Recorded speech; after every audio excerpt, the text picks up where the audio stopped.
มื้อนี้มาเยี่ยมมายามเพิ่นครับผู้ใหญ่เพิ่นฝากเงินมาให้มาเยี่ยมแน่โดยได้โอกาสมาเยี่ยมเพิ่นเลย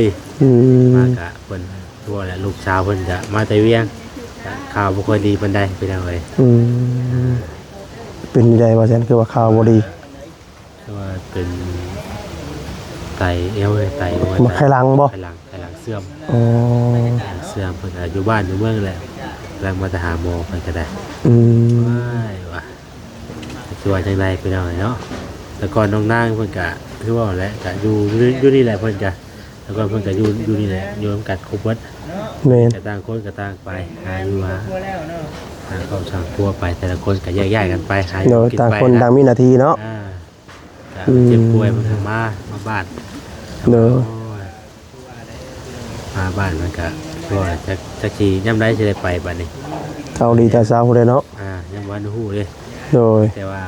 พังเบิ่งก้อนสินะครับเพิ่นไปหาตับใหญ่แล้วก็ไขมันอบตับเพิ่นเป็นหลายอย่างแต่เป็นหลายอย่างเขาจะไปกวดตกใจว่าแล้วก็บีอีกบีก็โต้งอีกบีก็โต้งอีกบีโต้งอีกก็ป้าไปกวดเพิ่นไป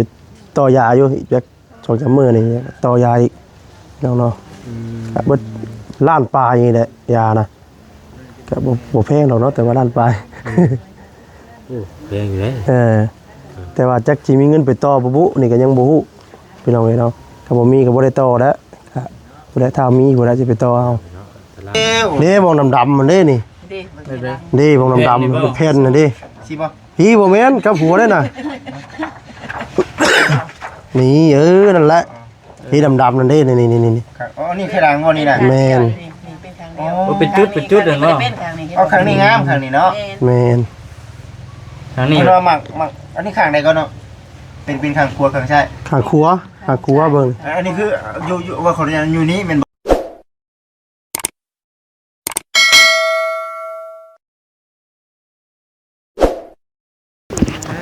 พี่น้องเอ้ยเนาะตัดภาพมานี่ก็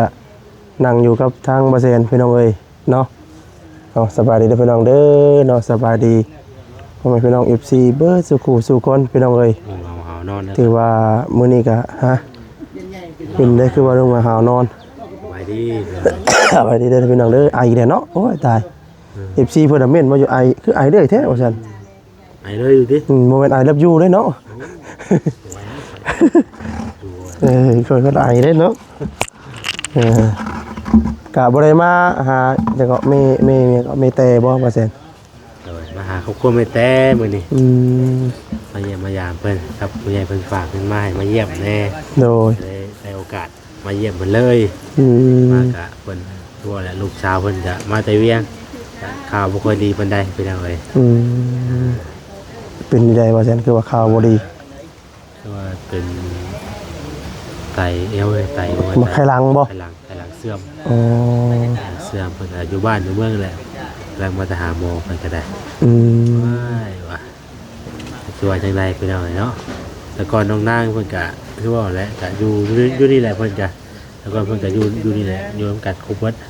แม่นแต่ต่างคนก็ต่างไปหาอยู่หาเข้าช่างครัวไปแต่ละคนก็แยกๆกันไปหาอยู่กินไปต่างคนต่างมีหน้าที่เนาะเจ็บป่วยมันมาบ้านเด้อมาบ้านมันก็ตัวจะขี่ย่ำได้จะได้ไปบัดนี้เอาดีแต่เช้าพุ่นเนาะย่ำวันฮู้เลยโดยแต่ว่าพังเบิ่งก้อนสินะครับเพิ่นไปหาหมอก็เพิ่นมีให้ต่อยาเบเดียก็ค่อยนั่นค่อยก็เป็นคือกันได้แต่ว่ามันบ่แห้งคือของเรามันค่อยก็เปื้อนคือกันข้างครัวแต่ว่าบ่การนักคือของเราขลังนี้อยู่ข้างครัวนี่ที่ให้ที่ก่อเจ็บตอนนั้นเด้เกิดจากสาเหตุอย่างเนาะเฮาบ่ขลังปานนี้เพิ่นว่าให้ครับในเรื่องน้ำหนักแน่นะก็กินน้ำละลายเพิ่นว่านะกินน้ำละลายแล้วก็ทางข่อยตอนนี้นะมีพญาตอนนี้นะมีตับตุงว่านะตับใหญ่แล้วก็ไขมันอบตับว่านะเป็นหลายอย่างแต่เป็นหลายอย่างเขาจะไปกวดตกใจว่าแล้วก็บีอีกบีก็โต้งอีกบีก็โต้งอีกบีโต้งอีกก็ป้า ไปกวดเพิ่นให้ไปต่อยาอยู่อีกจัก2-3มื้อนี่ต่อยาอีกน้องเนาะเบิดล้านปลายนี่แหละยานะก็บ่แพงดอกเนาะแต่ว่าล้านปลาย โอ้แพงอยู่เลย แต่ว่าจักสิมีเงินไปต่อบ่บุนี่ก็ยังบ่ฮู้พี่น้องเอ้ยเนาะก็บ่มีก็บ่ได้ต่อแล้วครับบ่ได้ถ้ามีบ่ได้สิไปต่อเอา เนาะอันตราย แต่ว่าก็ยังบ่นักซำน้องเพิ่นก็บ่นักกว่าได้3โรคชนกันฮอดกันเนาะ มันก็เป็นคนละอย่าง คนละแบบ คนกับโลกมันบ่คือกัน แม่น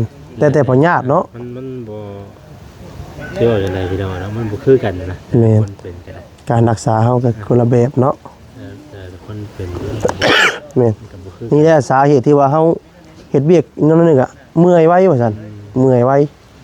เพราะว่านี่เด้ปอดเฮามันใหญ่เด้ปอดตับเฮามันใหญ่พี่น้องเอ้ยว่าฉะนั้นว่าระยะห่างเนาะสิเข้าไป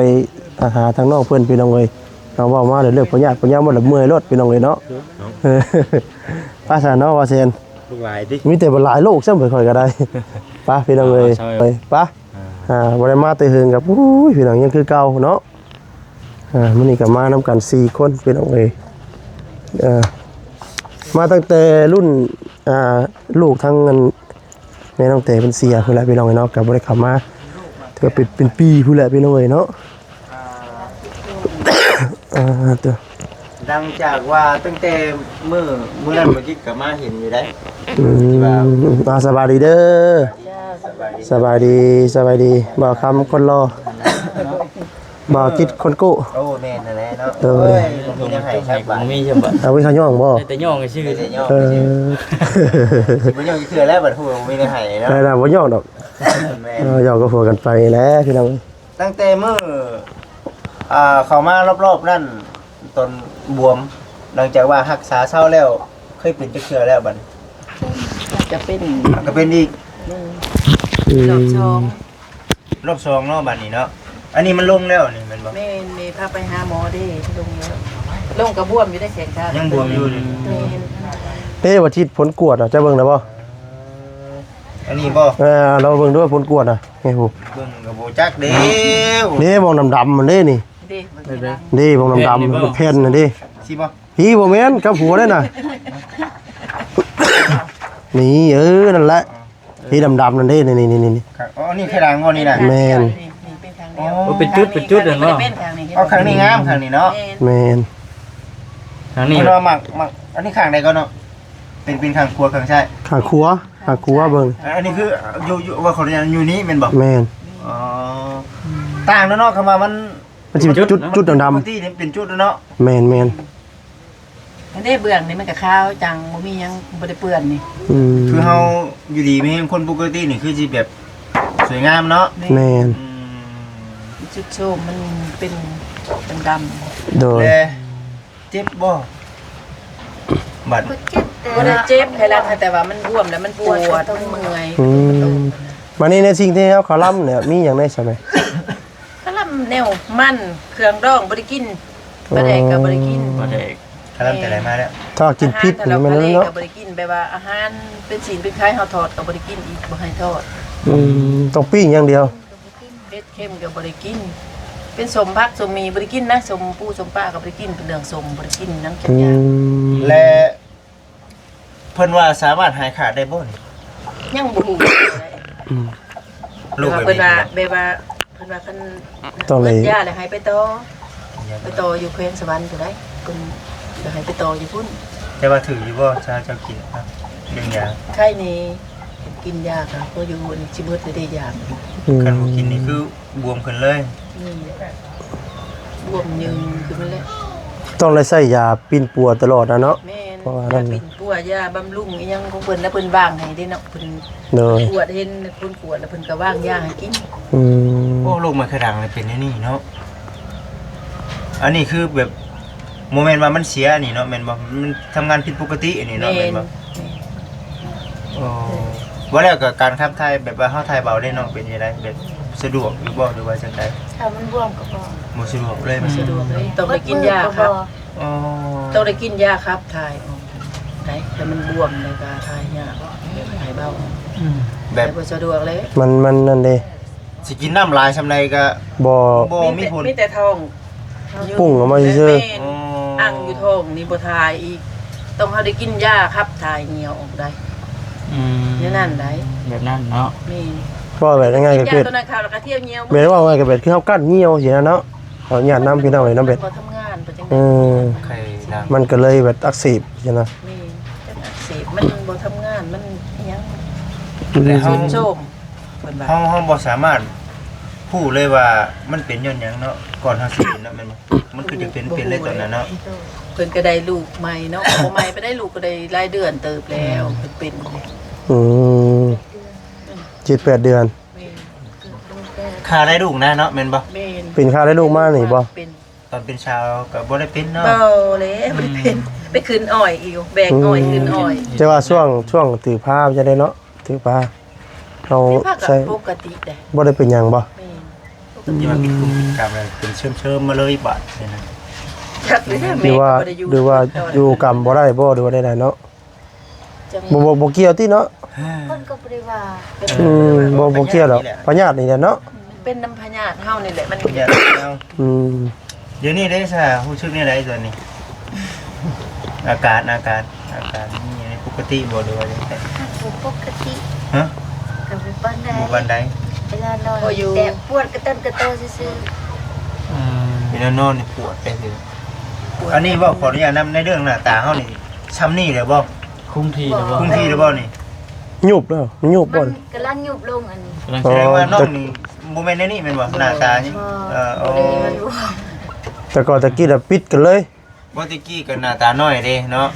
ก็ปัจจุบันนี้ก็น้อยอยู่ อันนี้มันกำลังขึ้นเนาะมันกำลังลง มันลังยุบลง มันลงโยกอันนี้นะมันบ่ทันปกติ อันนี้บ่เรื่องแข้งขานี่คือน้อยกว่านี้เนาะอันนี้เนาะ แม่น อ๋อ มันยังบวมอยู่บีบก็ ยัง บบ ว ว ม มอยู่ยังบวมอยู่ อืม ถ้าบีบก็มันก็ลุกวาบลงโลด อื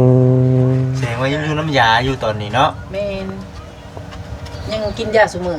ผ่านมาจังมื้อแล้วไปกวนนี่ ไม่บ่แม่นฮอดเดือนแล้วบ่นี่ เดือนเลย คือว่ามื้อเดือนแล้วให้ไปต่อยานั่นยังบ่มีเงิน ซื้อเท่าไหร่บ่เฮาไปเอาบัตรนี่ บ่ฮู้เลยผู้สิจัดให้บ่ฮู้เพิ่นเนาะ ไปวังนี้แล้วนี่ได้สามเบิดเท่าไหร่จ้ะ มืด4 ล้านป้ายเกือบ5 ล้าน2มื้อนึงได้ 2 มื้อ แม่น มื้อ อืม เดี๋ยวสั่งยาสั่งมาเนาะสั่งตอนเช้าสั่งตอนแรงตอนเช้าก็3.5ตอนแรงก็3.5เย้า ก่อนสิไปมื้อนั้นน่ะมันบวมขึ้นเลยเนาะแม่น เพ บ่ ราะมันหันใจบ่ติดติ ไม่ว่าเป็นกระทันหันเลยนะเนาะ เมื่อยเขา อืม คือใจสิขาดนี่ เรื่องเมื่อยเรื่องห้า คันบ่ไปน่ะคือจะบ่ไหวแล้วเนาะมื้อนั้น แม่น อืมไปในแรก ได้ไปตอนแรกสำนีสมบ่ไปเนาะ ไปในแรกมัน ไปกับเอารถไทยออกไปตรงพินพุ่นเลยออกไปลานรถ อืม ไปลานรถมาแต่เซโปน ไปถ่ารถดีเพราะให้ เพื่อถ่าร ร ถ ถ อีก ท่า ดิ ผู้ที่รถไทยไปหอดผู้ที่รถมาจอดจึกมาหารถแต่ผู้ที่ขึ้นรถกระลูบน้ำไปชุดทาง โอ้ ยันใจขาดได้ใช่เมื่อยแห้ง พญานนี่พี่น้องเอ้ยเนาะ ไว้แหละ มันเป็นกระทันหันเนาะ คือเป็นอย่างนี้เนาะอืมภาวนาพี่น้องเอ้ย แบบมันขึ้น ขอให้ แห้ง มี แห้ แห้ ง ง ได้นานไหนอันนี้มันลงแล้วอันนี้นะไปหมอมาแล้วมันก็มืดยาเลยดิสิไปต่อยาอีกได้นี่ จะไปตัวยาอีกเนาะ นี่ แล้วพี่น้องเอ้ยประหยัดประเหยาเด้อแต่ปัจจุบันนี่คืออันนี้คือตั้งแต่พุ่นมายังอยู่บ้านตลอดบ่หรือว่ามาแต่เฮ็ดเวียก เพิ่นมาแต่เฮ็ดเวียกอยู่เวียงพุ่น เวียกหยังนี่ ไปอันนั้น เฝ้า เผาเพื่อนเผาชวนให้กระเจ้าอะนะ เผาเฮือนเผาสวน อืม เผาเฮือนเผาสวนเพิ่นให้เดือนเท่าไหร่ เดือน3ล้านห้ากินเองได้ อืม คิดเองอยู่เอง โอ้เนาะอุกใจได้ ก็ กิน อยู่นั่นอยู่เพิ่นปลุกกระตำให้อยู่ โอ้ บ่ได้เช่าบ่อนอยู่น่ะมีแต่ซื้อกินเองคือ1 3ล้านห้าแต่ว่าเพิ่นน่ะสองผู้แม่น่ะ7 ล้าน เขาน้ำแน่อยู่เนี่ยกินซื้อกินเองหมด อืม โอ้เนาะก็ยังอยากมานั่นอยู่ได้เนาะ ให้แต่มันบ่มีแนวเฮ็ดได้ซั่น หากแย่มันใครกลัวอยู่ละเฮ็ดไปใครกลัวเฮ็ดเคยกลัวอยู่ละพี่น้องเอ้ยนั่นแหละจะว่าเรื่องเงินค้ำกำเกี่ยวมันก็เป็นอีกเรื่องนึงแต่ว่าสุขภาพร่างกายยิ่งเข้ามาเป็นในนี่บัดเงิน หาก็ บ่ บ่ ได้ ได้ เฮงกระเต็กได้นี่ มีแต่ผัวหาคนเดียวมันนี่ก็ให้กระเต็กบ่กุ้ม อืม ญาติบัดถามหาไว้ๆอีกติ โอ้อันนี้ก็สิไปต่อยาอีกแล้วนี่หมดเลยดิ จักสิบ่เท่าไหร่เนาะ ยังบ่ฮู้ หักแพงว่าไหมแพงว่าไปต่อยา ไปต่อยา โดย ยังบ่ได้ไปต่อจักเทื่อได้เพิ่นหักภาษีหักภาษีมื้อเดือนนี่ บ่มั่นใจนะว่าเงิน มัน เงินล้านเงินนี่เฮาสิไล่อยู่บ่เนาะ จังว่า อ่า อืมมันก็ขึ้นน้ำพญาติเท่านั้นเลยแต่ว่าพญาติเท่าหลายมันกับแพง แม่น พยานหลาย ก็ยาเนาะน้ำยาอีก แต่ว่าเป็นแต่มาแค่ดังนี่แล้วอ่ะ แม่นเป็นแต่กำลังอันเดียวนี่แหละกระตุ้นแล้วมันก็ไม่ยั้ง อืม ก็ปกติ เป็นน้ำหมักไข่ดังเนาะโอ้ยพี่น้องหมักไข่ดังเนาะสำคัญกันสำคัญทุกอย่างเนาะใน โอ้ เรื่องร่างกาย ใน อัน ทาง ใด กา อัน ย หนึ่ง เพิ่นผู้มีได้เพิ่นผู้มีนั่นเพิ่นเป็นแล้วเพิ่นไปปาดเอาเนาะไปปาดออกมานี่ อันนี้เป็นหักษาในได้ใส่พี่น้องอันนี้ทีนี้มันยังจีนั่นนี่ มีวิธีรักษา บ่ เพิ่นแกยังบ่ฮู้นะเพิ่นเนาะไปต่อยาจังสิถามมึงเพิ่น อืมเพิ่นไม่ได้บอกว่าวิธีรักษาใช่ไหม บ่ได้บอกแล้วมีแต่เพิ่นให้ไปต่อยาให้เพิ่น ต้องเจ้ายาอย่างเดียวเนาะอ๋อ แต่ว่าเพิ่นก็ยังบ่ฮู้ว่าสิให้ขาด หมักไข่ดังมันเกิดจากเขากินน้ำกินในบ่ เกิดจากเขากั้นเหี่ยว แม่นบ่ กลางค่ำกลางคืน ไปก่อนเด้อเสือเด้อปวดอยู่เดี๋ยวนี้ เอาอีดี เออ ดีข่อยก็เป็นคือกัน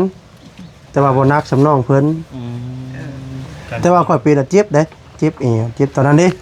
ตอนที่ข่อย มี นั่ง บริการหรือว่าเนี่ย ตอนนี้ธรรมดาภายในนั้นนึง มัน แต่ว่าก็ยังมีอยู่ แห้งตอนนี้ฮะ แต่ว่ายังเจ็บอยู่แต่ว่าบ่แฮงคือตะกี้ เบาบางเลยเนาะ มันก็เบาบางลงเพราะว่าเฮา มันหลายสาเหตุเนาะ แม่น เป็นบ่ว่ามันสิเป็นเนาะ แม่นครับพญาติ เป็น เนาะ โอ้ยพี่น้องเอ้ยสิได้เพิ่นว่าร่างกายอยู่ดีมีแฮงคือเป็นลาบอันประเสริฐเนาะเงินทำกับเกี้ยบ่มีก็ มันก็เป็นอีกเรื่องนึงเฮา ค ก็ อย หา หา ได้ เอา เออ คอยหาเอาก็ได้ตัวนี้อยู่ สุขภาพมันต้องมาก่อนเด้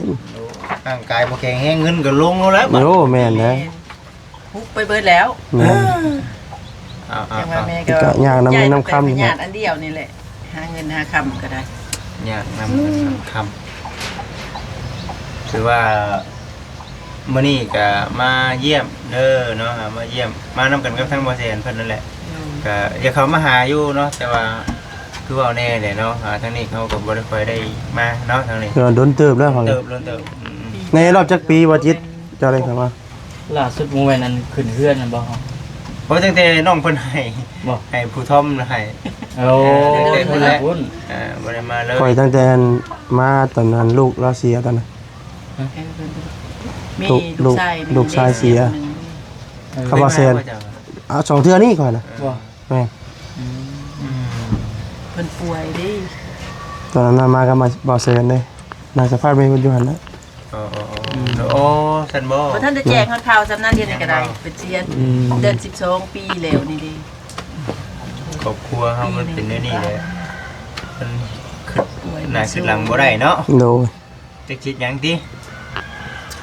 จับแนวเลย บ่ได้ไงก็ซักหน้าพะวงหลังนั่นเนาะก็เช็ดยา ก็ชอบภูเขาได้เป็น แม่ แต่ว่าปัจจุบันนี้ในเรื่องคนอยู่เฮือนตอนนี้จะคนตอนอยู่ร่วมกันตอน 6 คน7 คน ทั้งหลายคือก็ มาเด้ ตะกี้12เนาะตะกี้เนาะอยู่กันแม่นบ่ 2คน แม่น 12เลยตะกี้ อันพูดที่ถือกระตาไปกินอีกแม่นบ่ แม่น นั่นเป็นยังน่ะหลาน ผู้ที่ผู้ลาเลยนะลูกชายแม่คือกัน ชายว่านั่นก็ได้ มันเฮาเคยเห็นอยู่จัง เคยเห็นแล้ว น้องผู้นี้ผู้ที่ผู้นี้ ตะกี้นั่งเนาะอยู่เนาะ แม่น นั่งเรียนกันสลายอยู่ตะกี้ อืม เดี๋ยวนี้บ่ ลูก จื้อแล้ว ลูกแม่เรา12คนปู่ แต่ลูกแม่นี่ลูกหลาน 10ล้านอีกเด้ อ๋อ ล้านก็2 หลานอีก2คน ล้านบันไดตื่มอีกเด้ลูกผู้นี้ก็3อีก อื แล้วบัด ม ผู้เลยเพิ่นผู้นี้เด้ อยู่ไทยพุ่น เพิ่น นางเพชรนะ แม่ อื แม่ ม เป็นจังไดเป็นจังได ไท เพิ่น ย น่ะ พุ่นเพิ่นน่ะ เป็นไงล่ะว่า อยู่ไปจังซั่นแหละนั่นก็ได้บ่ได้เฮ็ดงานได้ไปอยู่ไทยก็ได้อยู่ซื่อๆอยู่เฮ็ดไทยเฮ็ดหน้าน้ำพัว เนาะเอาจังไดก็ย่าขอแค่อยู่ดีมีแฮงนั่นแหละ แม่น คนอยู่บ้านบัดโอ้ยเนาะน้องนางเอ้ยเฮ็ดจังไดจังสิเช้านี่เนาะโอ้โหติเด็กเช่าคือกันนั่นแล้วผู้เป็นก็ได้ พญาติพะเยานี่โอ้ยเงินคำกำเกี้ยวนี่จำถิ่มลงปองพี่น้อง คน เอ้ย เนาะ เนาะ แม่ โยไป2มื้อแม่ก็จนหนหายอยู่เนาะ เพื่อสิหาเงินได้ล้าน เงิน 2ล้าน 4-5 ล้าน4ล้านป้าโยว่าสิหมดแล้วเงินนี่บ่มีเงินจ้างรถเมื่อได้ไปได้เมื่อได้บ่ใครแน่ได้บอกว่า โอ้เพิ่นมา บ่ได้ขอมาแต่หมอได้ แม่น อืม เสีย ก็ เพิ่นก็ให้ออกเพิ่นก็อนุญาตออกได้บ่เป็นหยัง บ่มีเงินแล้วบ่ แม่ นี่นี่ เบาแน่นี่แล้วแหละแม่ก็บ่ได้สน บ่จังอ้ายเลยแหละแม่ก็เงินเบิดแล้วลูกเอ้ยว่าแม่สิได้ขอออกได้บ่บ่เป็นหยังเพิ่นว่าเพิ่นก็ให้เส้น โอ้ ออกมาผมถามผู้ป่วยนี่ก็ว่าใครในแลกินข้าวก็ได้แล้วก็ไปเมือง แต่ว่าในเรื่องเพศนี่คันเฮาบ่ขอมานี่เพิ่นคือสิให้กินยาเพิ่นแบบเต็มเม็ดเต็มหน่วยนะเต็ม กิน ที่ แน่แล้วก็ซักแน่ได้ เพิ่นก็สิตามอาการเฮานะ แม่เพิ่นก็ติดตามอาการซุมื้อได้ แม่น เพิ่นก็ใส่ยาให้เป็นกล่องน้อยๆซำนี้หาสั้นๆนั่นเด้ 10ล้านน่ะบ่อยู่ดอกก็มาอยู่ดีดอเนาะ